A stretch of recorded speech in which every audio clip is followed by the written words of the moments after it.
দুঃখে যাদের জীবন গড়া তাদের আবার দুঃখ কি, দুঃখ আমার সাথে আছে, কষ্ট তুই করবি কি। আসসালামু আলাইকুম প্রিয় বন্ধুরা, আমি আর আমার মেয়ে একসাথে থাকলে অনেক ধরনেরই ঢং করি। এই তো ঢং করার জন্য একটু ড্রেসিং টেবিলের সামনে চলে আসলাম, ক্যামেরাটা নিয়ে মেয়েকে নিয়ে একটু ভিডিও করব ভাবছিলাম।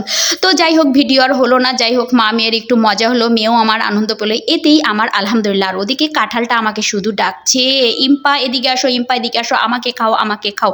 তো এই তো কাঁঠালটা নিয়ে চলে আসলাম খাওয়ার জন্য। এখন কাঁঠালটাকে খুলতে হবে, আবার ভিডিও করতে হবে, তো কি করা, তাই এক হাতে ক্যামেরা ধরে অন্য হাতে খামচা খুমচি করে কাঁঠাল এক পিস খুলে এক কোষ মুখের মধ্যে দিতে পারলেই ঝামেলা শেষ।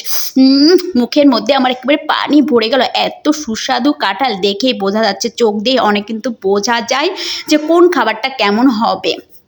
যাই হোক, এটা যার যার মেধা, আমি বুঝতে পারি এটা আমার মেধা।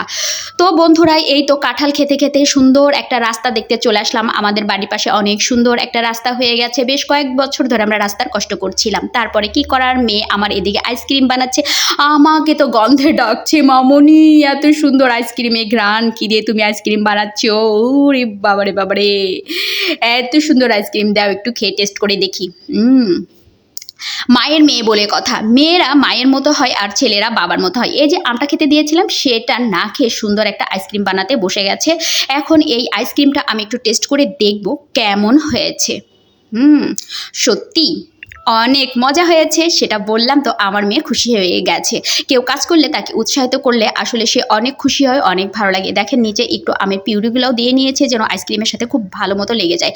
তো আমি বলছি, আইসক্রিম জমে গেলে আমি কিন্তু এক্সপ্রেস আইসক্রিম চুরি করে খেয়ে নেব। বলতে বলতে বাবারে বাবারে, আমার মেয়ে ঝপঝপ করে আইসক্রিমগুলো বসিয়ে দিল। তারপরে যেটা করার, মেয়ের ঢংও দেখছি, কি আর করব, বাই বাই বাই। এক পিস আইসক্রিম খেতে আসলাম, এসে দেখি ওরে বাবা, এরাই সবাই সাবার করে দিয়েছে। আইসক্রিমটা সত্যি অনেক মজা হয়েছিল বন্ধুরা।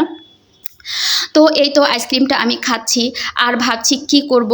কাজ তো সারাক্ষণ খালি আমাকে ডেকে বেড়ায়, আনন্দও আমাকে ডেকে বেড়ায়, দুঃখও আমাকে ডেকে বেড়ায়, সবাই শুধু ডাকে।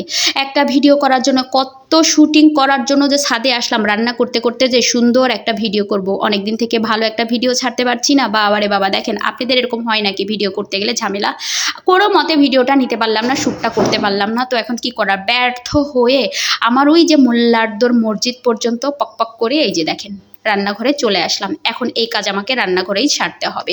মটরশুঁটি দিয়ে মুরগিটা রান্না করছি, এখন জিরা ভেজে গুঁড়া এর মধ্যে করে দিয়ে দিব, আর রান্নাটা হয়ে যাবে। তারপরে মেয়ে একটা ড্রাগন ফল খেতে চাচ্ছিল, একটা ড্রাগন ফল এনে দিব। দেখি, বাচ্চারা কিছু খেতে চাইলে মারা না দিতে পারলে ততক্ষণ স্বস্তি লাগে না, যতক্ষণ না দিতে পারি। তো প্রিয় বন্ধুরা, আমাদের ভিডিওগুলো যদি ভালো লাগে প্লিজ সবাই লাইক কমেন্ট শেয়ার করে পাশে থাকবেন, কারণ আপনাদের একটা কমেন্ট আমাকে অনেক উৎসাহ করে। যদিও আমি ভালো ভিডিও করতে পারি না, কিন্তু ভাইরে ভাই, অনেক ভালো লাগে যখন আপনারা একটা কমেন্ট করেন, একটা রিয়েকশন দেন, সেটাই আমার কাছে অনেক বেশি মূল্য। এই তো ড্রাগন ফল খেয়ে দেখেন টুকটাক কি সুন্দর লাল লাল করে ফেলেছে। তো সবাইকে আল্লাহ।